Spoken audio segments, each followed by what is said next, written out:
Welcome back to the Lou Perez podcast. My name is Lou Perez. If you'd like to support the podcast, please head over to thelouperez.locals.com and join the Lou Perez community. If you join, you'll get to listen to the podcast early. You'll get to watch my sketch comedy early, as well as experience other exclusive content. So I hope you enjoy it. And if you're looking for another way to support me, you can do so by supporting my sponsors. So if you're into cold brew, I highly recommend Black Organic Cold Brew. Head over to www.blvckbrew.com and use promo code LOU, that's LOU, and you'll get free shipping. And if you're into CBD products, please check out Paloma Verde, www.palomaverdestore.com. And if you use the code LOU, you'll get 25% off purchases over $75. And if you sign up for email, you'll get an extra 10% off as well. All right, here we go.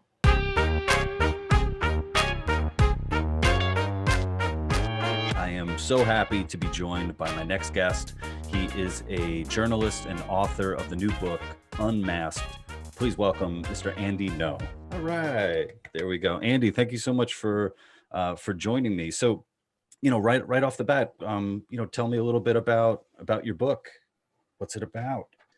Well, Unmasked is, I wrote it, so the audience that I have in mind is people who may have heard about Antifa in the media, but have actually no idea what this movement or ideology is actually about, and also to clear up some misconceptions that exist on both the left and the right.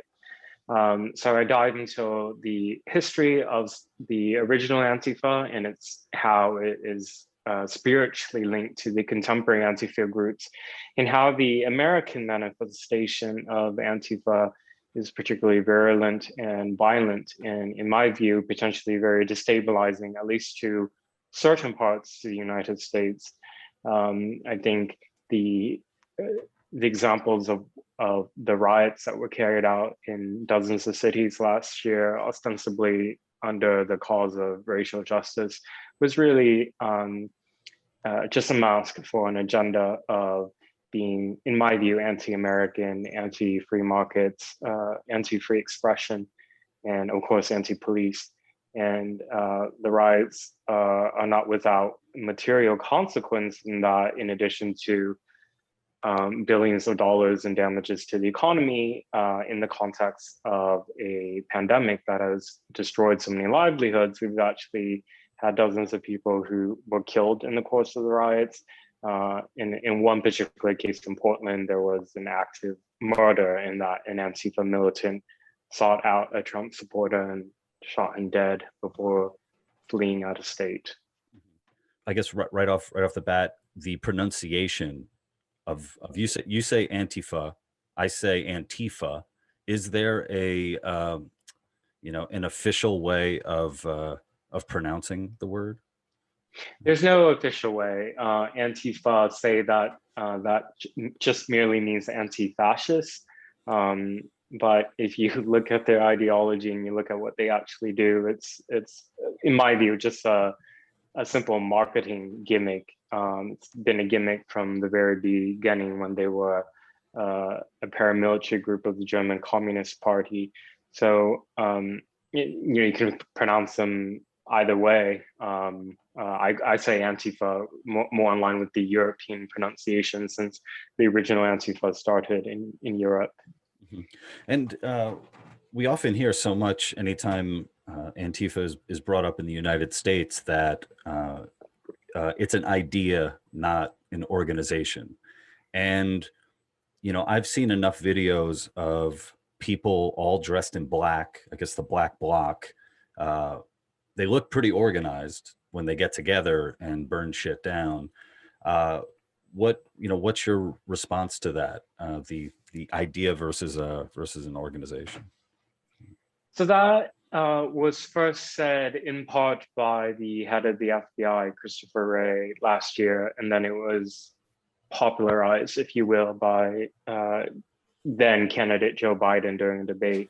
And you've seen it now kind of repeated by a lot of people like Joe Behar and others as well. The statement on its own is actually not incorrect, but it's incomplete. So in addition to being an ideology, and Antifa is an ideology of anarchist communism.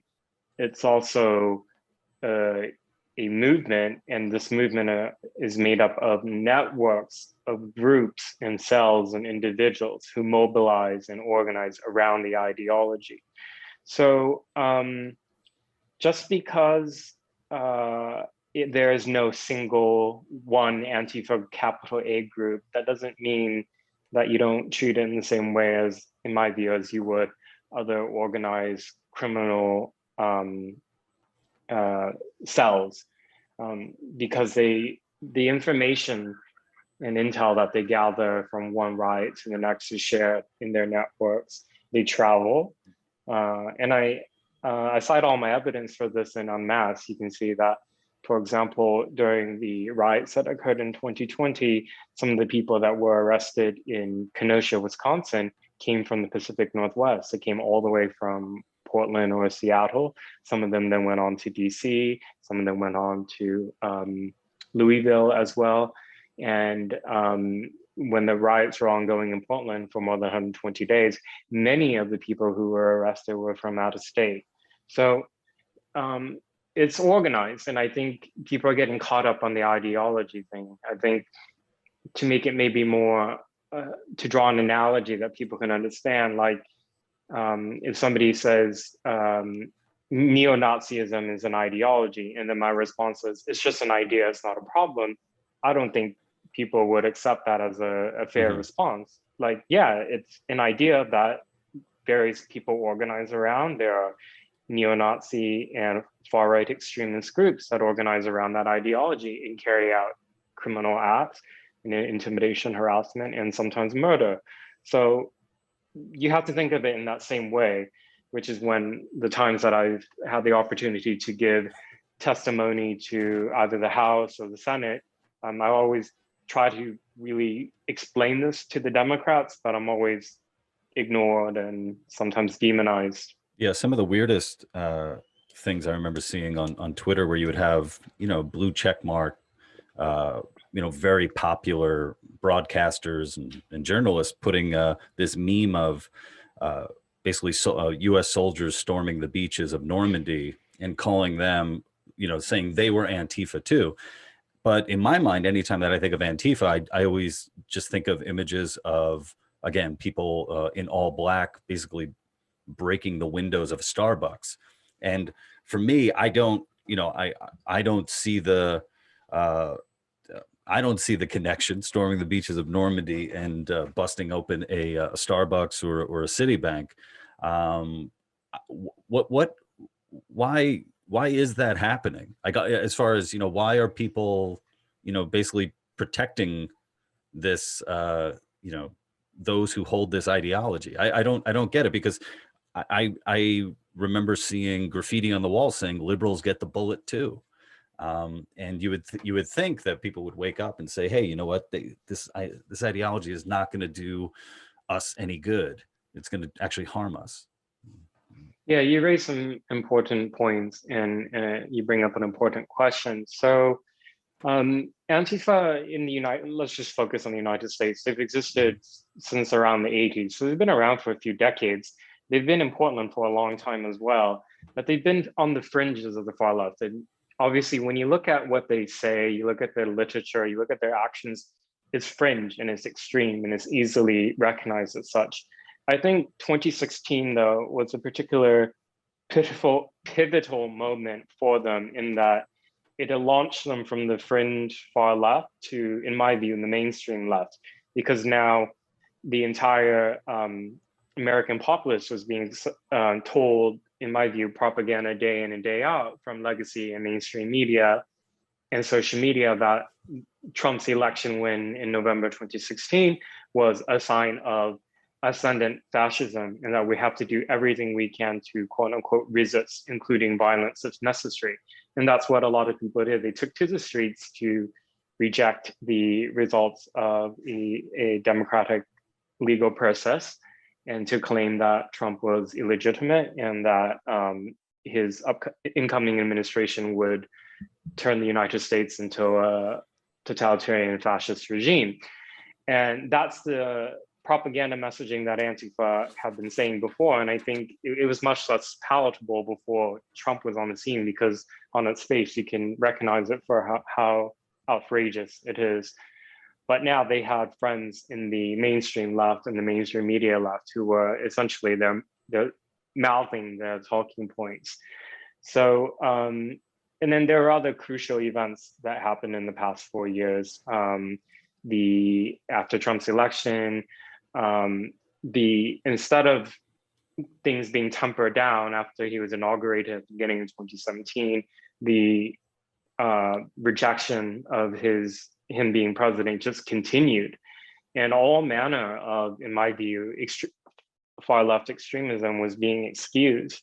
I mean, there wasn't a universal condemnation, for example, on Inauguration Day in DC in 2017, when Antifa was destroying property and setting vehicles on fire.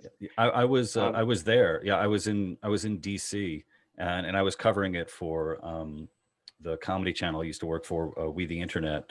And part of me, going down there was to do, man on the street interviews and try to come up with comedic bits and that sort of thing. And what I saw basically, on TV, because I didn't go down to where the actual destruction was happening, just made me so just disgusted with what was happening that I was like, I don't even know how I'm going to be able to bring comedy to this, because it does seem like something that Trump unleashed, and it's not necessarily his fault, was this idea of anything that is against Trump is okay. My enemy's enemy is my friend. So if you say that you are against Trump, you are allowed to get away with this kind of this terrible behavior. And I was hoping that would stop at some point. But we've had 4 years of it, and it looks like we're gonna have a little bit more too. Yeah, the other component to the mainstreaming of Antifa also had to do with the media's treatment of what was then known as the alt-right movement and Richard Spencer. Just the sort of day in and day out coverage that was given to, in terms of absolute numbers, a very, very small number of people, making Richard Spencer into a household name. And that made the threat of white nationalism kind of overblown, because it was at the forefront now of everybody's minds. Trump was in office, and people then began to celebrate, not just tolerate, but celebrate left-wing political violence. I think for example, when Richard Spencer was punched in the viral video, that was celebrated pretty much universally by the mainstream left, to the point that it became a meme, punch a Nazi. And at that time, I was troubled by it, not because I have sympathies for Richard Spencer, but because of the implications of what that means. If you are celebrating violence against somebody because you dislike their views, there's the rationale that leads you in is you apply that, then that violence should be, that anybody who expresses views that you find odious should be subjected to violence. And of course, we saw this label of Nazi being applied not just to Richard Spencer and those in the alt-right, but actually to anybody who was a Trump supporter, or anybody who even countered and pushed back on this social justice extremism. And so that continued, and it continued to amplify. And at this time, I was relatively early in my professional career as a journalist, but I was trying to ring the alarms, particularly because I was in Portland, and Portland was becoming like this staging ground for these really massive street brawls that were like really brutal. I mean, Antifa were coming in with hammers, batons, explosive fireworks, all these things that I found shocking, but were essentially kind of like refining their strategies for how to organize street violence. And then in 2020, they had an excuse to put all that into practice, all the years of refining that they had into months and months of rioting, not just in Portland, but also in Seattle, There were Antifa militant elements that were involved in the violence in Minneapolis that saw neighborhoods torched to the ground. And so I document all of that in the book because we are being gaslit now in that the response from the elite chattering classes to, for example, the riot on the 6th of January was a complete 180 to their responses to ongoing riots that occurred last year in the name of Black Lives Matter or anti-fascism that were magnitudes larger. So I remember just going back to the Richard Spencer punch. I think that was part of the disgust that I felt in those days surrounding the inauguration, where for me to be somebody who had to basically go in my little bubble of Facebook and try to explain to people exactly what you said, why hitting people because you disagree with them is not justifiable. And it did seem like a lot of people, because of the guy's odious ideas, were all about him, getting punched, and they were totally okay with it. And I've, for as long as I can remember, I've always had a sort of a vision of free speech protections that old school ACLU would get behind. When the organization had defended neo-Nazis who wanted to march in Skokie. So it was. I think that was something that I didn't want to see, and also seeing beyond that, where it's like, if it's okay to punch Richard Spencer because he spouts these views, what are the other views that are going to give you permission to basically to hit the person? And for me, as somebody who's right of center libertarian, and who's made content online for a long time, and at one point the work that I was done was labeled far right. It's like, hey, you're now opening up a whole Pandora's box here, where anyone who thinks that, oh, this guy is a far right creator, he can get his ass kicked on the street. And at the time, I remember there was a comedian that I knew who was basically praising the person who had punched Richard Spencer.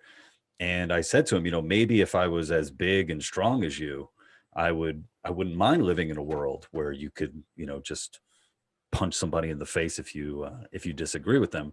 But I'm not.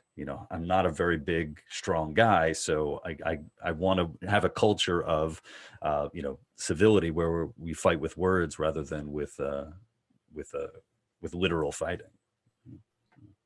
Yeah, you're espousing the views of what was considered the pillars of pretty cliche views. I'm a pretty cliche, right? Liberal, yeah, when it comes to that. Yeah, I think that liberal aspect of the left is moribund. I wouldn't say dead yet, but it's dying.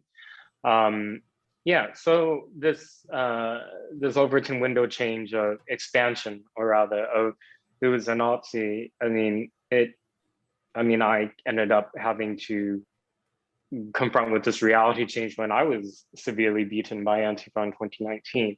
That's probably how a lot of people at first ended up hearing about me, because I was just a regional journalist in the Pacific Northwest before then. But I was covering, excuse me, one of the many protests and riots in Portland in the June of 2019.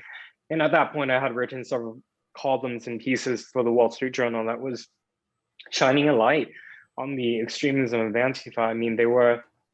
They were shutting down roads, and police weren't intervening at all. And any drivers who happened to get caught up in that, even if they were like elderly people, they would attack and destroy the cars and pull them out and hit them. So I wrote about this. I was at many of these violent demonstrations, recorded video, and it challenged some of the universal positive coverage that Antifa was getting in the mainstream press. So that put me in their targets. And then in 2019, they beat me severely, punched me, kicked me in the head. And then when I was trying to stumble away. Essentially, they were throwing all those drinks and liquids on my face, and those are some of those pictures that you may have seen where I'm just drenched in all this white stuff.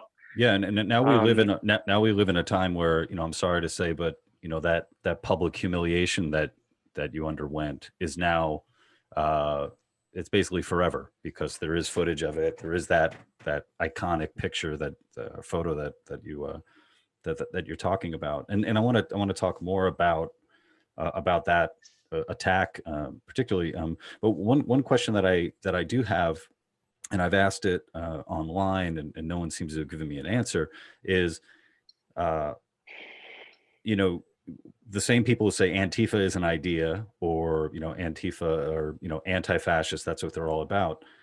Has there been even like one person who considers themselves Antifa who's come up and said, hey, yelling at old people in the middle of an intersection, or throwing stuff at a car who's trying to maneuver around a group of people who are blocking traffic, or destroying property, that's not what we're about. Don't do that. Because I haven't seen that. And I would think that, you have so many people who are, have political alliances, who are so quick to say, hey, that really fucked up thing that happened, we do not endorse that. That is not who we are. But it seems like with Antifa, nobody steps up and says, hey, you know what, burning down shit, that's not what we're about. So let's say in Portland, where I'm most familiar with some of these, the dynamics between these various radical and extreme groups on the far left. The few times that liberal protesters have expressed what was their discomfort with some of the really mass violence that was carried out by Antifa, these people were then ostracized and made to not be welcome at all in the protest movement. And in some cases, threatened, harassed, and intimidated, because then they're called backstabbers, or collaborating with cops, collaborating with the pigs. And there's severe consequences for that. I think, but by and large, as a similar observation, as you noticed, there was not a pushback on the left as this violence was happening. And so last year, for example, in Portland, when we had 4 months of riots that were happening every day, some people criticized me and saying, why do you describe the entire thing as a riot rather than, it was a very small group of people who carried out violence? Well, to me, that difference, that distinction didn't really matter, because the violence was happening night after night after night. You knew it was going to happen, yet people still showed up to support them in one way or another, even if they themselves were not violent. They could have been acting, for example, as essentially human body shields. So when the rioters were trying to burn down the federal courthouse in downtown Portland, and they mobilized this group of, they call them wall of moms, wall of vets, wall of dads, like these ostensibly normal, peaceful looking people right at the front, so that it would make the federal officers hesitant to use rubber bullets or tear gas or whatever. And then right behind them would be all these people hurling projectiles with slingshots, things like rocks and metal ball bearings and firework explosives. And so, I can understand if it's the first day and something like that happens, but if you're continuing to show solidarity with people who are showing that not only are they have a willingness to do violence, but they carry it out every day, then I think it's fair to lump, these so-called non-violent people with the violence and calling the entire thing a riot. So that that's just one of my frustrations with the lack of more of a mainstream left-wing pushback against what was happening. And again, it goes back to like what you said a moment ago, like pretty much anything and everything was being excused as long as it could be framed as being anti-Trump. And so the attempt to burn down a federal courthouse with people inside was seen as legitimate because these are federal officers who are part of the federal government, which is under Trump. Mm-hmm. And when you were attacked and beaten, was that the first time that you'd experienced that a physical assault from that group of people, or had it happened before? I have been criminally harassed several times before, many times. Some of it was caught on video, actually, and I, on some occasions, went on Fox News to talk about it. They escalated up. They initially were giving me warnings, like coming up to me when I was at their public events and saying, "We're letting you know that you're not welcome here, and this is a warning." And I kept, at that time, obviously, I knew they had the ability to be violent, but I didn't want to give into it. I stood by my rights as a journalist to be able to document something that's happening in the public space, just like they have the right to be in the park for their gathering or whatever. But they kept escalating more. So eventually it came to them actually spraying me with things. They had pepper sprayed me before, and I just kept coming back. And looking back, that actually was naive, because I actually could have died in the 2019 beating, because they gave me a brain hemorrhage and I was hospitalized for that. So I write about in the book how even I, who's pretty familiar with Antifa, underestimated what they're willing to do. And of course, I didn't think that they would actually have the ability or will to, for example, seize property in the public, as they did in Seattle, in Chaz for 3 weeks last year, as they did in December, and as is currently happening in Minneapolis right now around the so-called George Floyd Autonomous Zone. So these are people who, they openly brandish weapons, deadly weapons, including guns and rifles and knives and such. And when needed, they will kill if they feel it furthers their goal. Mm-hmm.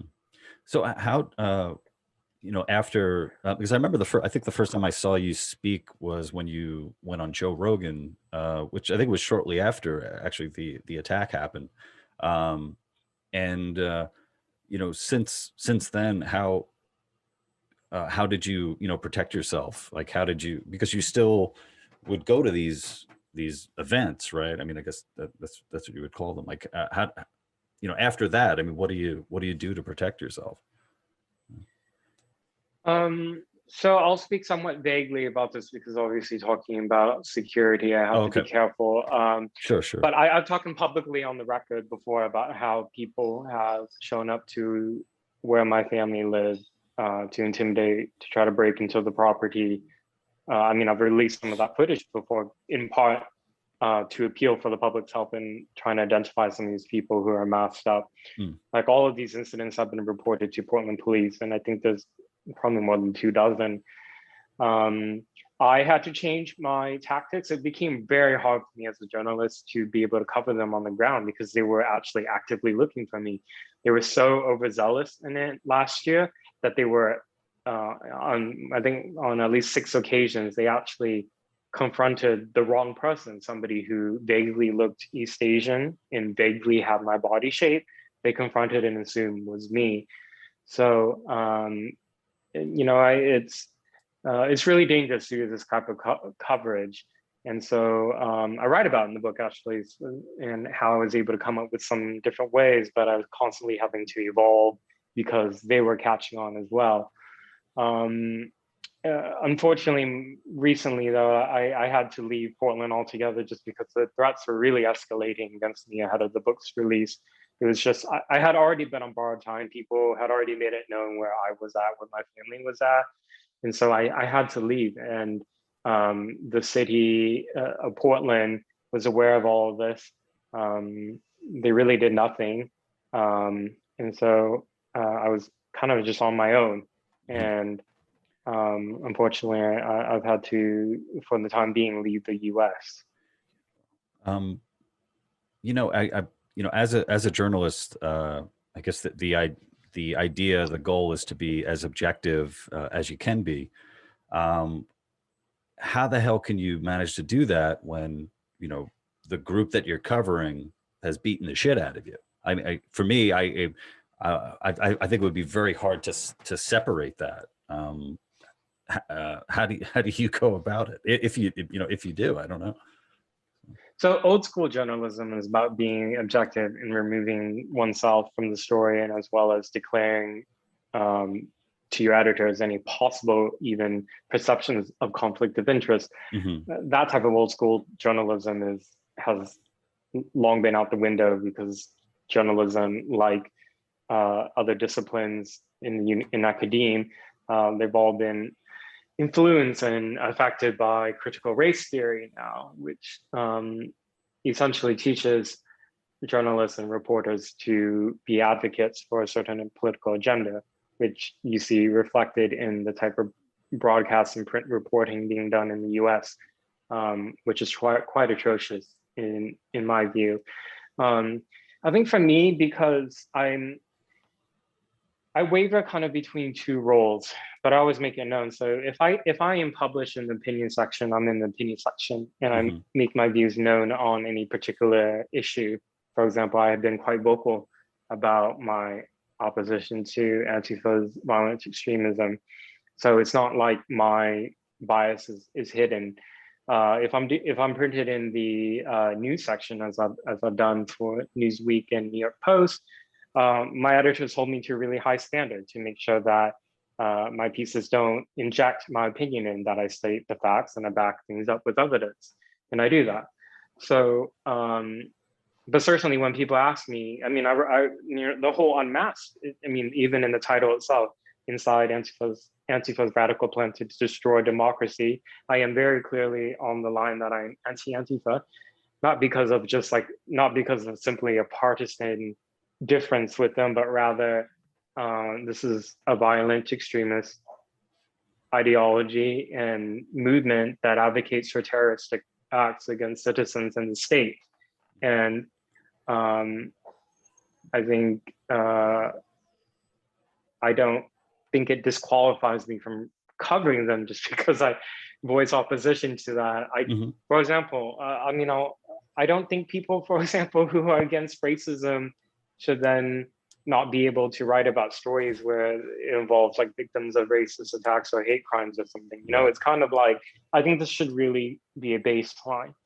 And unfortunately, though, I mean, the media institutions are dominated by the left. Pretty much everything in cultures, and now at the executive level, the American government as well.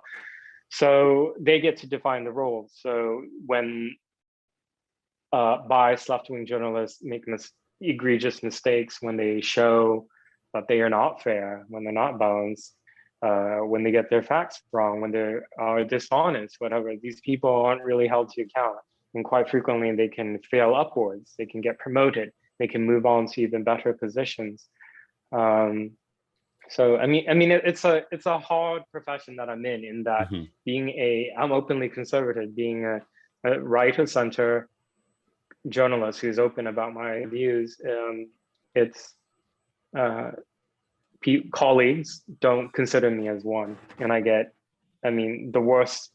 the people who have smeared me the most after Antifa have actually been other journalists.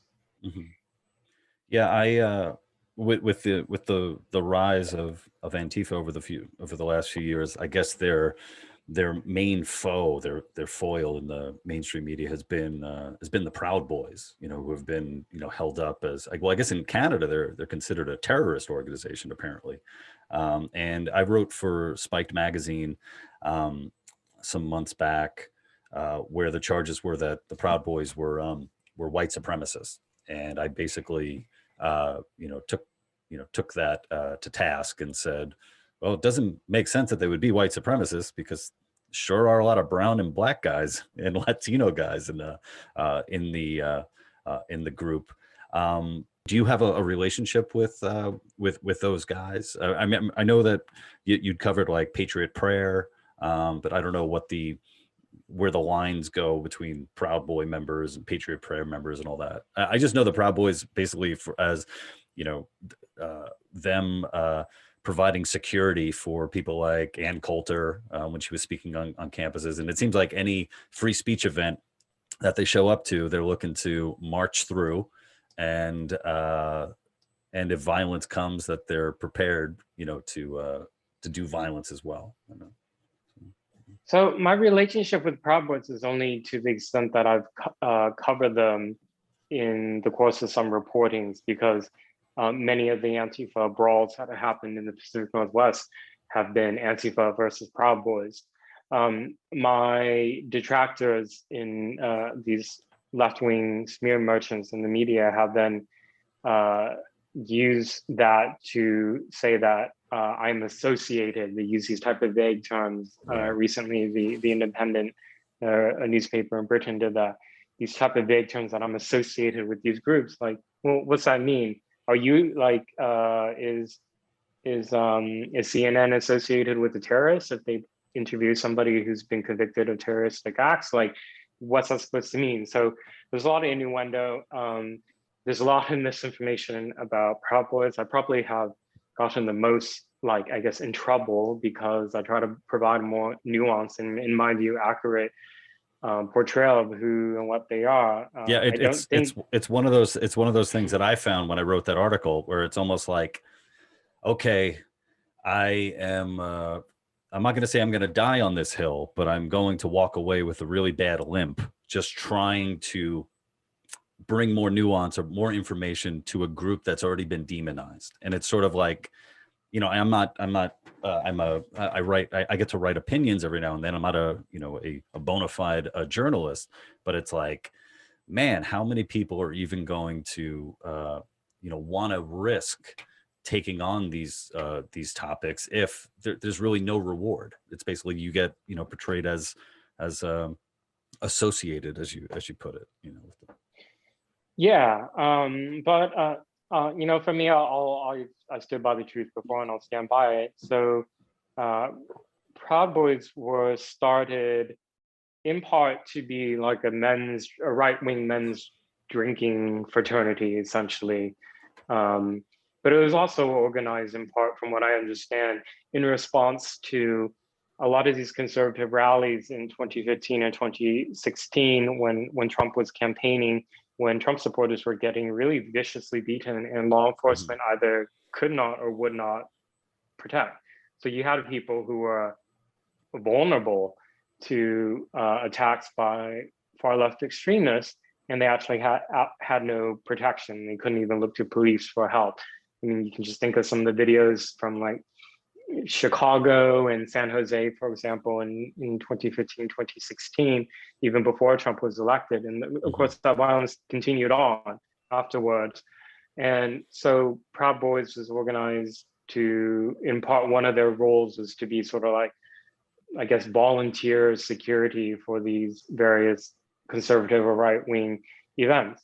And because Antifa came with the stated goal to fight, inevitably there were many fights, very many brutal fights, and many of them, Antifa was on the shorter end of the stick, in that they got beat up in some of these brawls. And some of the Proud Boys have been charged or convicted, pled guilty to their involvement in some of these violent fights, for example, like what happened in Manhattan a couple years ago. So, and now some of them are implicated in the riot that happened on the 6th of January. It's like that record is undisputed. I don't dispute any of criminal complaints against them. I'm not defending the group by any means. I'm just trying to set the record straight, and so that people can better understand it, and also maybe properly diagnose why people feel a need to join a movement like the Proud Boys in the first place. Instead, we're getting sold by the headlines and stories. This is a neo-Nazi fascist organization who is going around looking for people of color and sexual minorities to beat up and try to kill.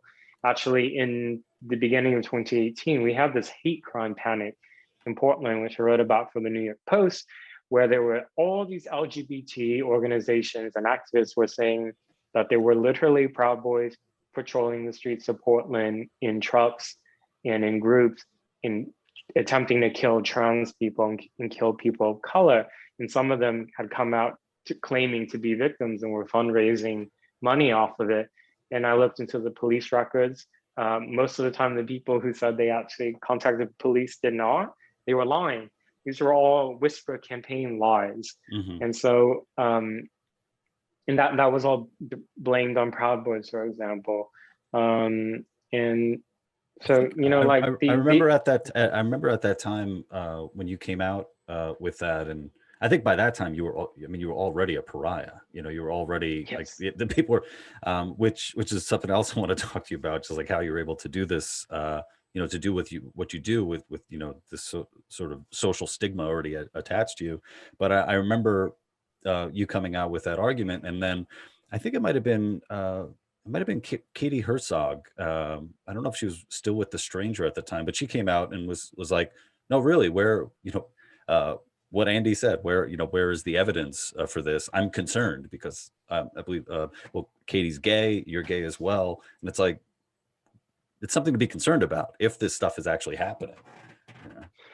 Yeah, I think I was disappointed but not surprised that people for example, one of the queer organizations that I used to volunteer for in Portland had come out and held this big community forum where people were so terrified about essentially lies. And my issue is that there was no independent scrutiny by anybody, by the local press, by any of these activists, by these people who were speaking on behalf of victims. I'm like, what's the actual evidence? And then when I looked on the one police report that existed, all of the evidence suggested that this person had passed out drunk, not that they were beaten by bats, by Proud Boys wielding bats, as they had claimed in the GoFundMe and raised thousands of dollars.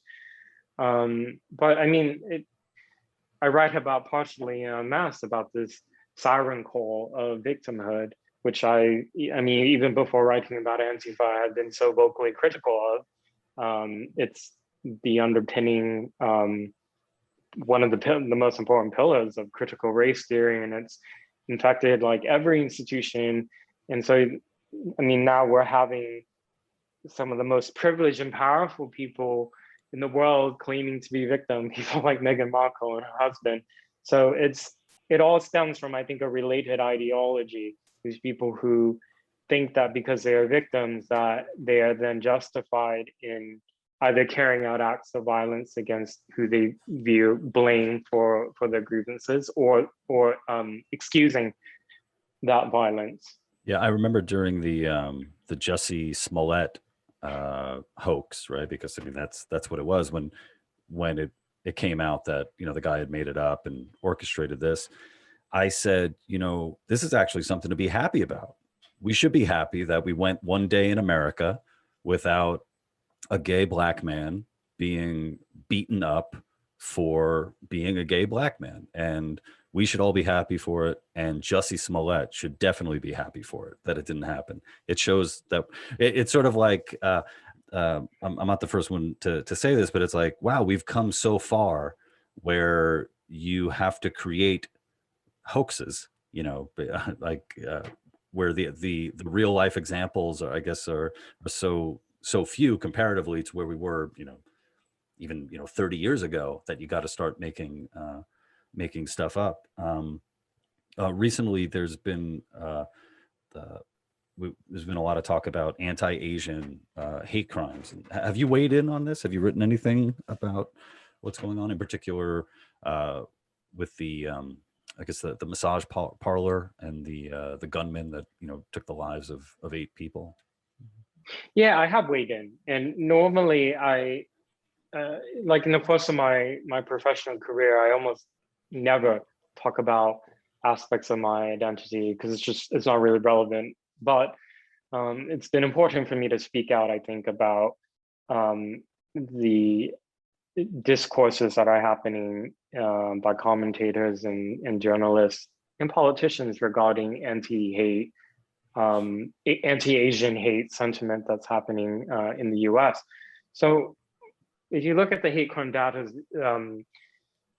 the incidents affecting Asian Americans are relatively low, very small numbers, but where they are happening, and where there is an interracial difference in race between victim and perpetrator, overwhelmingly and disproportionately, it's being carried out by Black offenders.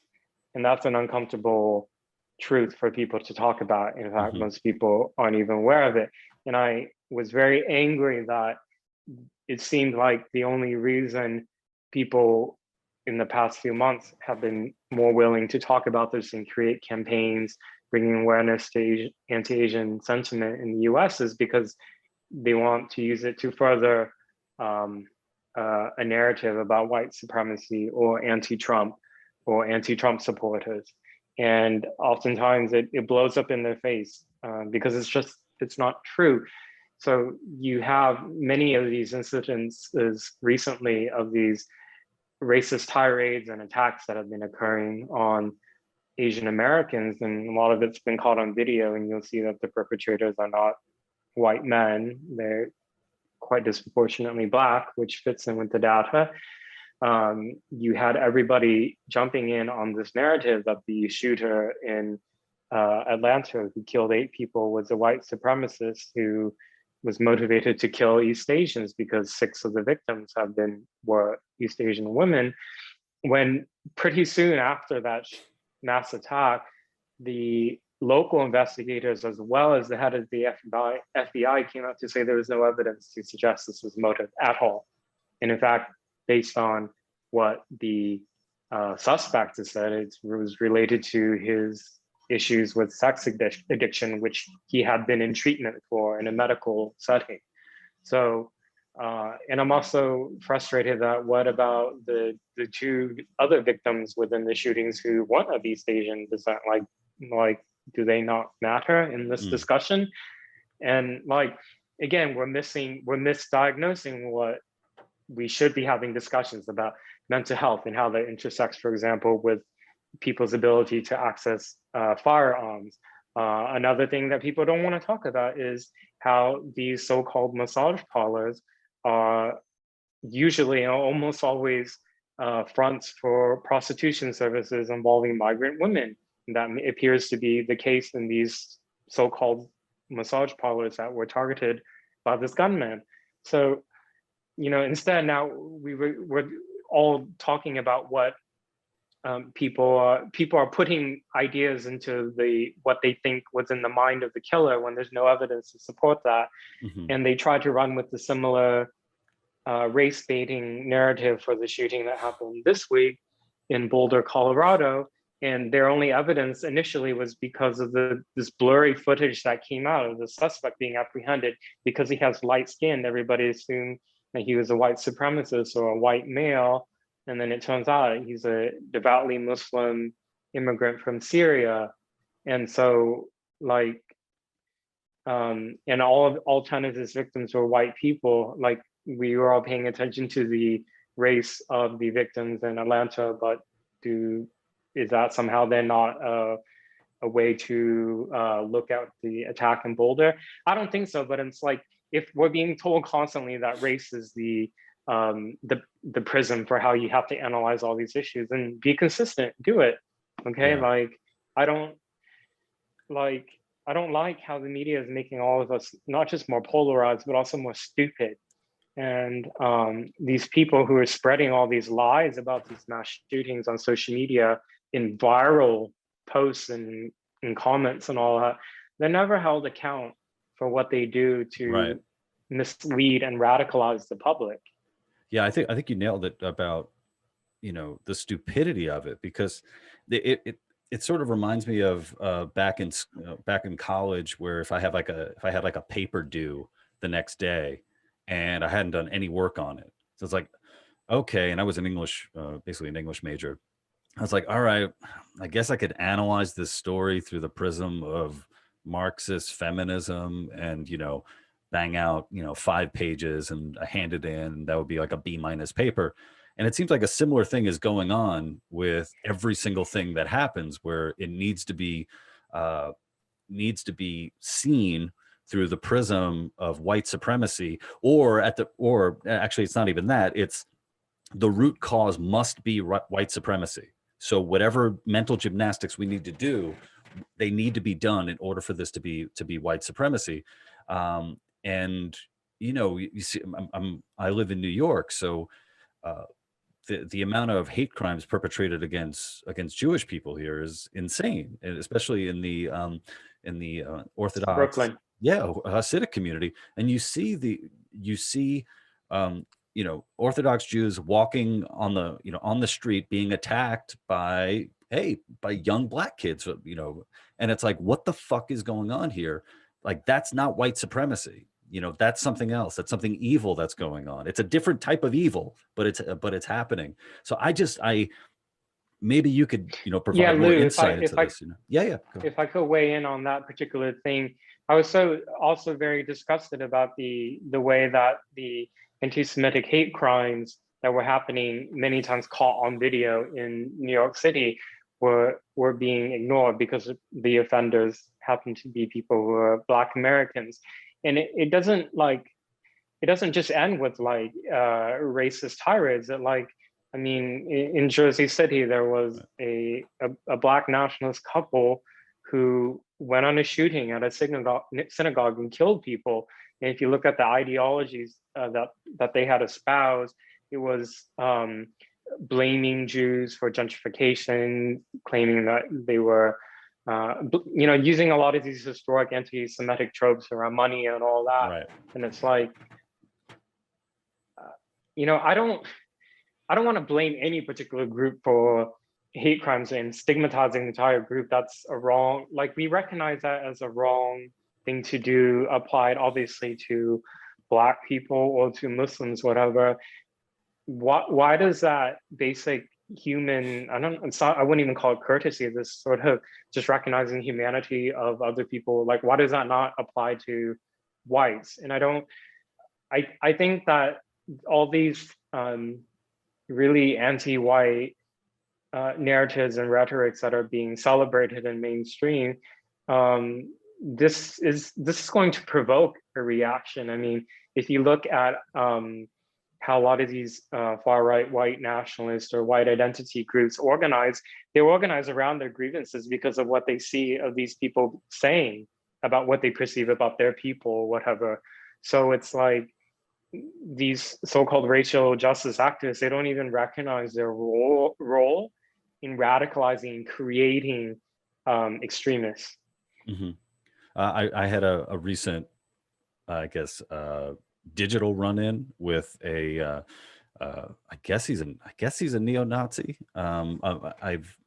I've started posting stuff on minds.com because it's just another outlet and putting my stuff out there. And I put a new video that I made called Woke Godzilla. So you guys definitely go check that out. And some dude Führer Love, or I don't know what the fuck what his name was. He was he was calling me, he said, "Oh, Perez, obvious Sephardic Jew, trying to infiltrate and blah blah blah blah blah blah."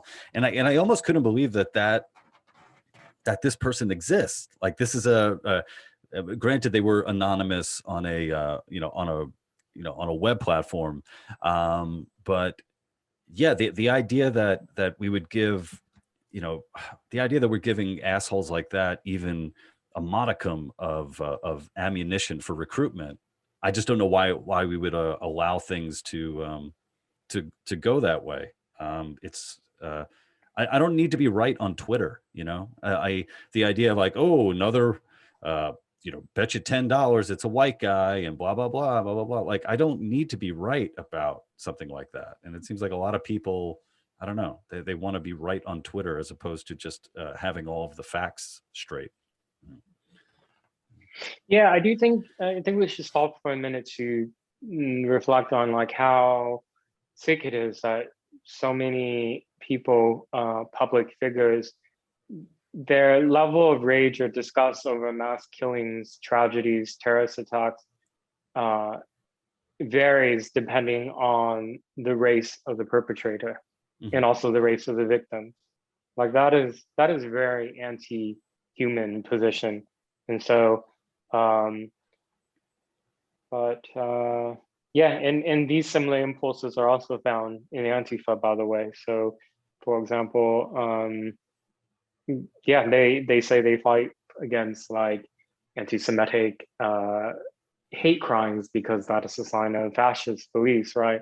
They have absolutely nothing to say when a perpetrator is affiliated with like Black Hebrew Israelites or some other Black nationalist ideology. They have absolutely nothing to say. They ignore it, they're silent. Well, I guess one of the perks of not having a centralized organization is that you don't have to give a press release for anytime a narrative doesn't go your way. It's like you could just kind of remain silent on it. What you have this book that's out, Unmasked. Are you done with Antifa? Like, have you? Is there still more work to be done there for you? Like, I mean, you've been doing it for how many, for so many years. You've obviously suffered because of it. What are your plans for the future?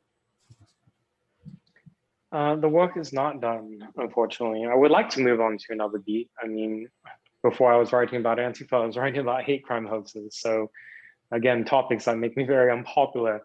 But the Antifa threat in the United States is not going away. In fact, riots have continued to happen in Portland ever since Biden was elected. And I remember a lot of people were really surprised. They're like, why are Antifa destroying the headquarters of the Democrat Party? Why was the National Guard activated after Biden was elected in Portland? And it's like, well, read my book and you'll understand. These are people who are calling for the abolishment in the United States. They don't recognize any American government. In fact, if you look at their banners, they say like, we don't want Biden, we want revenge. And there's an image of a Kalashnikov rifle. Right now, I see a lot of online salivating from militant Antifa groups over what they view as another round of rioting that they can do if Derek Chauvin is not convicted on some of these more serious charges in Minneapolis. And I mean, based on what I read from those who are familiar with the law, these are charges that are likely not going to hold in court. So and as the months get warmer, you're going to see more militant activism on the streets. And I think Portland, so I'm currently in England right now, and this was a very bizarre stroke of coincidence, but rioting recently broke out last weekend in Bristol. And the protests in Britain don't normally become violent, but what happened in Bristol last weekend, it looked like Portland, like people were setting fires to police vehicles. They nearly seized the police station in the city center, smashing windows, severely injured the police officers there. Police were just completely overwhelmed. They don't have tear gas. They don't have the same type of tools that American police do. And I'm seeing this Antifa element in that organizing there. And they're using a lot of the same tactics that Portland Antifa groups are doing. For example, really strategically using social media really well to get the message out there ASAP so that their comrades come and give them, additional reinforcements in numbers or supplies. We're going to see the lessons learned by Antifa from Portland applied, I'm sure, in Minneapolis later on this year and other cities. Like, when the extremists in Minneapolis last year took over one of the precincts in Minneapolis and burnt it to the ground, there was an after action report that was written by one of these so-called Antifa think tanks, reports on what was so successful about that day, what did we do wrong, and how do we repeat these same actions. And these similar things were tried in Portland, for example, when more than a dozen times they set fire to police stations in Portland that were fortunately put out right away.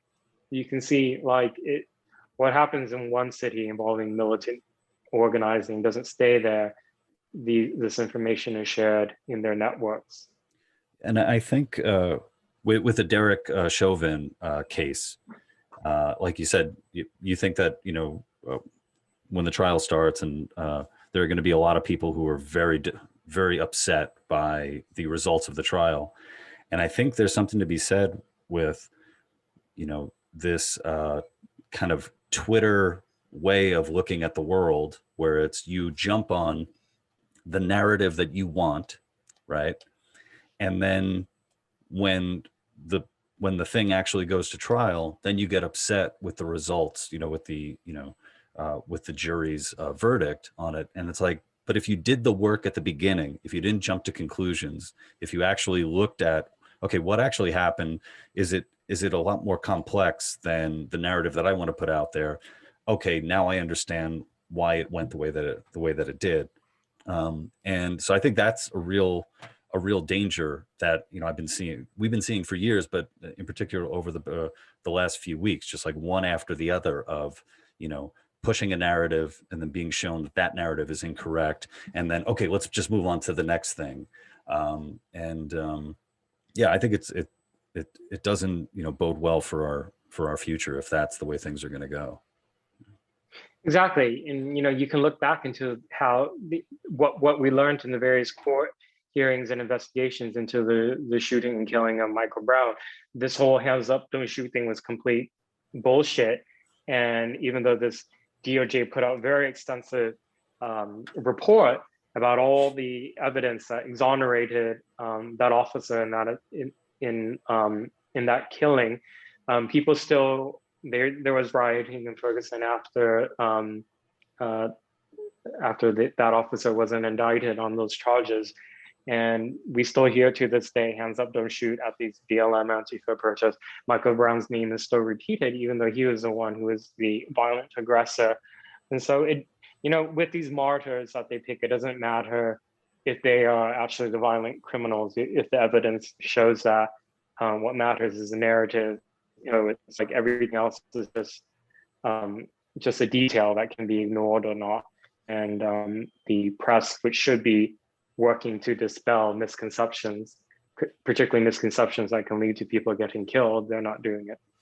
Yeah, I think it was George Carlin who said he leaves symbols to the symbol-minded, and I feel like that's a lot of what's happening here, where it's like, how can so-and-so, how can we use this to be a symbol regardless of what the actual truth was behind it? But Andy, thank you so much for joining me today. Your book is Unmasked. I think it's available everywhere except in Portland, or there might be a few underground bookstores carrying it. Where else can people check out your work? My website is andy-ngo.com. If people want to support me monthly, they can join me on Locals or Patreon.